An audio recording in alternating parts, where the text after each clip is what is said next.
지금 여러 가지 뭐 경제 상황이나 정부 상황은 그렇다 치더라도 국민의힘은 그러면 왜 그러느냐? 지금 집권 여당이 국민의힘 지금 계속 싸우고 최고위원회의에서 막 악수를 하니 많이 하면서 막 그냥 손치고 싸우고 어깨 치고 가고 장제원 뭐 안철수 이준석 등등 또 뭐 당권판이 많이 하면서 또 싸우고 또 이러고 있어요.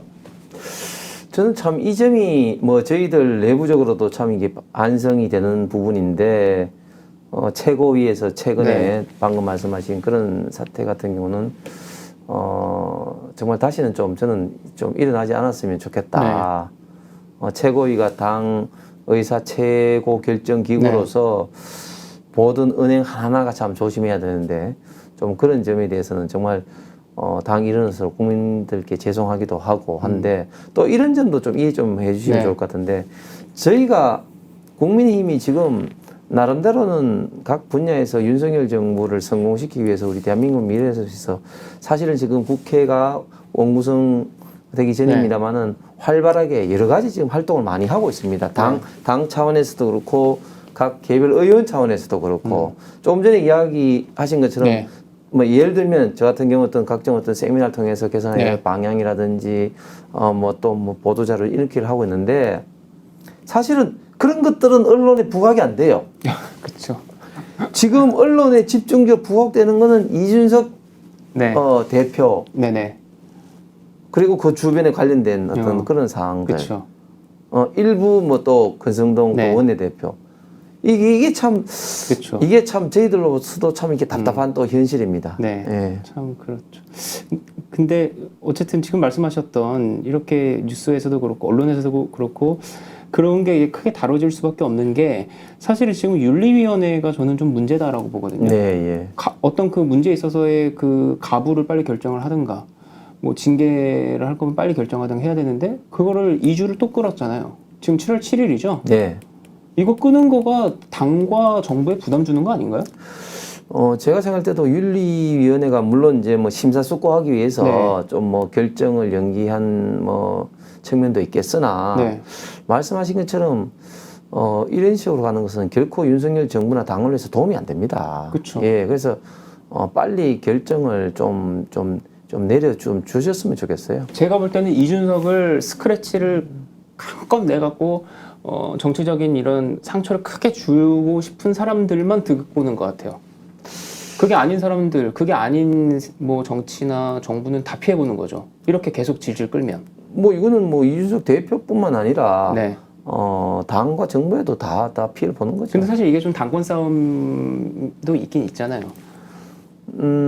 이게 당권 싸움이지만 뭐 모르겠습니다. 사실은 뭐 이걸 통해서 얼마만큼의 뭐 이득을 보는지 모르겠지만 그러나 저는 이런 문제 때문에 이준석 대표가 임기를 못 채운다. 저는 이런 일이 발생하지 않을 것 같거든요. 아 그래요?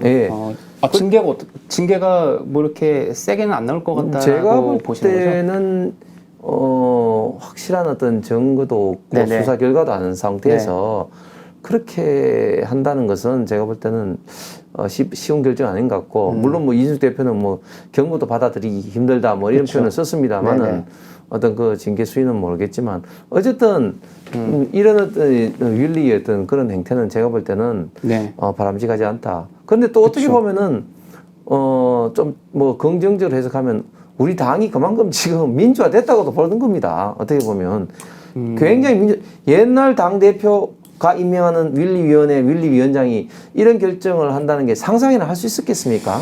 그렇죠. 이만큼 당이 굉장히 이제 민주화가 됐다. 뭐 이런 좀 긍정적인 측면도 좀 있다고는 봅니다. 그렇긴 하죠. 워낙 또 전례 없는 당대표잖아요. 이렇게 젊은 당대표. 그리고 자기 세력을 막 그 조직 차원에서 막 이렇게 차곡차곡 쌓아가면서 자기 정치를 위해서 막 이 당의 조직을 막 다 장악하겠다고 하는 당대표도 사실은 아니잖아요. 그런 상황에서 이제 어떤 선거 때마다 선거 방향을 놓고 계속 그릇 깨지게 싸운 거죠. 지금까지 그렇게 이어지는데 근데 이제 좀 웃기는 게 선거 지면은 지도부가 교체되고 책임론이 계속 나오는 건 맞아요. 대표적인 게 지금 민주당이 지금 그러고 있는 거잖아요. 근데 국민의힘 같은 경우는 4.7 재보선 때 정말 크게 이겼고 그다음에 대선도 어쨌든 이겼고 그리고 지방선거도 이번에 6.1 지방선거도 이겼는데 또 당대표를 돈이 많이 그러니까 이러고 있는 거 아니에요? 네, 아니 그러니까 이제 말씀하신 것처럼 네. 임기가 정해진 당 대표가 특히 대선, 지선 또 그 앞에 보궐선거까지 이겼는데 네. 이런 어떤 당 대표를 뭐 교체를 해야 된다 이런 거는 네. 뭐 제가 아는 범위 내에서는 당내 아주 극소수 의견이고 네네. 예, 이거는 뭐 일부 어떤 세력이 지나지 않고 네네. 일단 지금 당 윤리 문제 여기 조금 네. 근데 이걸 가지고 또 뭐 예를 들어서 지나친 어떤 당권 싸움 내지는 어떤 네. 당 대표를 뭐 하는 것은 좀 지나친 흔들기다. 저는 그렇게 생각합니다. 익명 인터뷰 안 하시죠?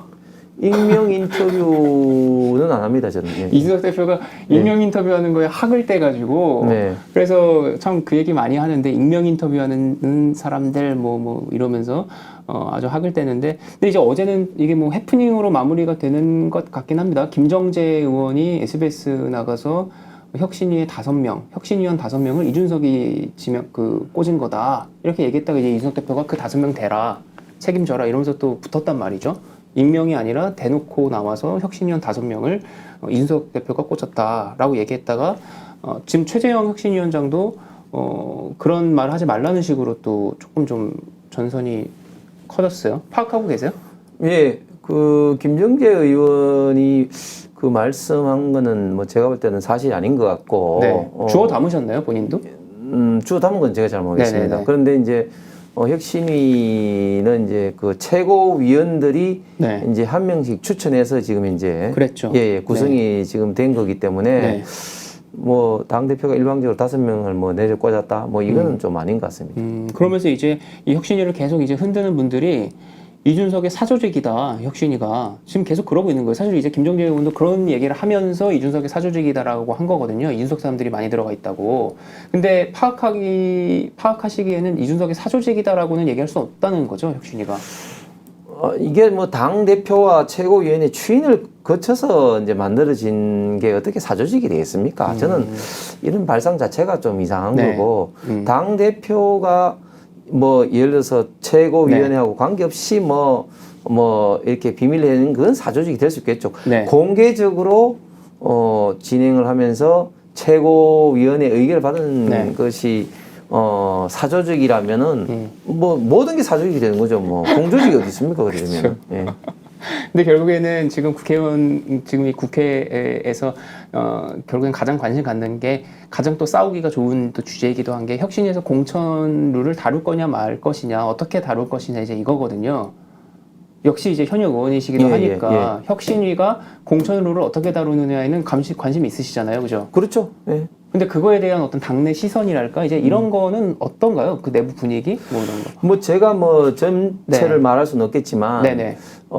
그러나 저는 이번 그 지방선거에서 저희가 이제 공천을 하면서 좀 방향을 그동안에도 물론 뭐 상향식이다 뭐 이렇게 이야기는 됐지만 네. 그게 잘 안 이루어지는데 그런 게 좀 뭐 PPAT라든지 시험을 쳐서 하는 거라든지 그쵸. 그런 것들을 네. 통해서 좀 상향식으로 하려고 하는 이런 노력을 지금 해왔다고 네. 보는데 공천을 좀 더 시스템적으로 네네. 해야 된다. 네. 뭐 그런 거는 저는 혁신위에서 저는 좀 다뤄줬으면 좋겠다는 그런 좀 생각입니다. 저 개인적인 소신은 네. 우리 당이 자유민주주의와 시장 경제 체제를 신봉하는 당인데 과연 우리 당 내에서는 그런 어떤 기본적인 헌법 이념이 살아있느냐. 즉 네. 시장 경제 체제라는 것은 공정 경쟁이 기본이지 않습니까? 네네. 과연 근데 우리 당 내에서는 공정 경쟁이 이루어지고 있느냐. 네.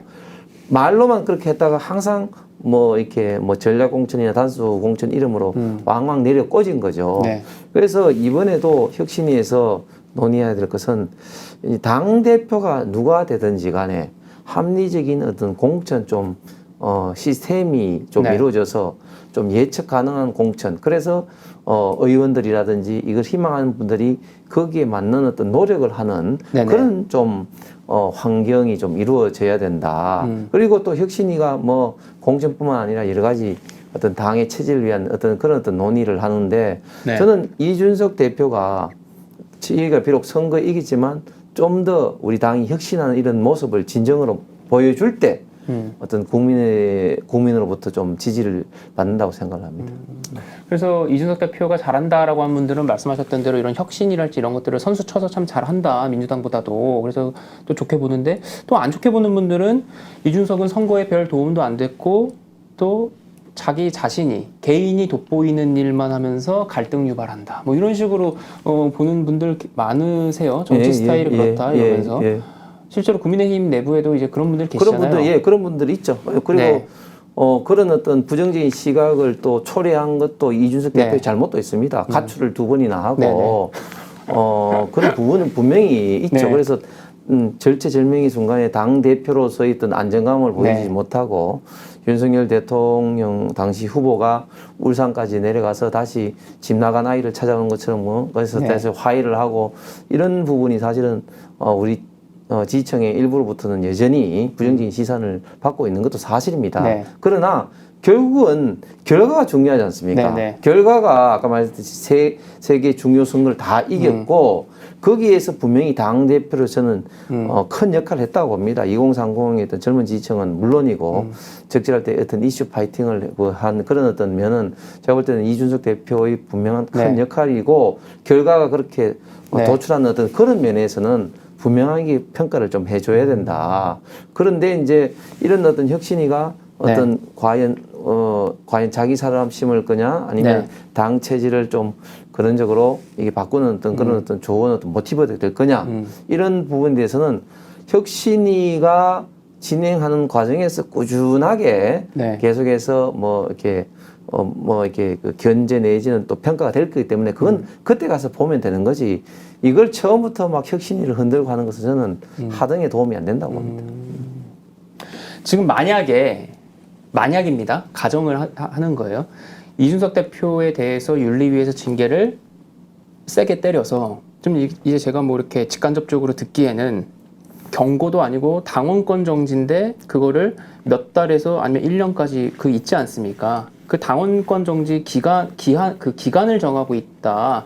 그리고 얼추 그게 다 서 있는데 지금 또 갑자기 또 공전하면서 늦춰진 거다. 뭐 이런 얘기도 나와요. 그러니까 어쨌든 징계 세게 때릴 거다라는 얘기가 이렇게 한쪽에서는 계속 나오거든요.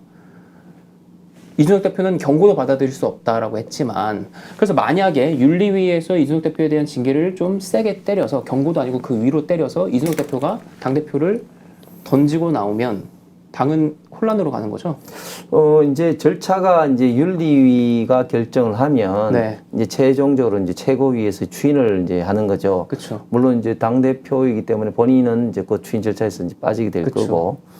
최고위에서 결정을 할 때, 만약에 이제 경고, 당원권 정지에 대해서 어떻게 판단하냐 문제인데, 제가 볼 때는, 많은 분들이 고민을 하고 있으니까, 그런 어떤 최악의 사태는 저는 벌어지지 않을 거다. 그렇게 생각합니다. 제가 볼 때는 이준석 대표의 어떤 기질상 경고까지는 어떻게 하고 참을지 몰라도 그 이상이 나오면은 진짜 막 일부러 이제 막 요란하게 막 들이받으면서 나올 것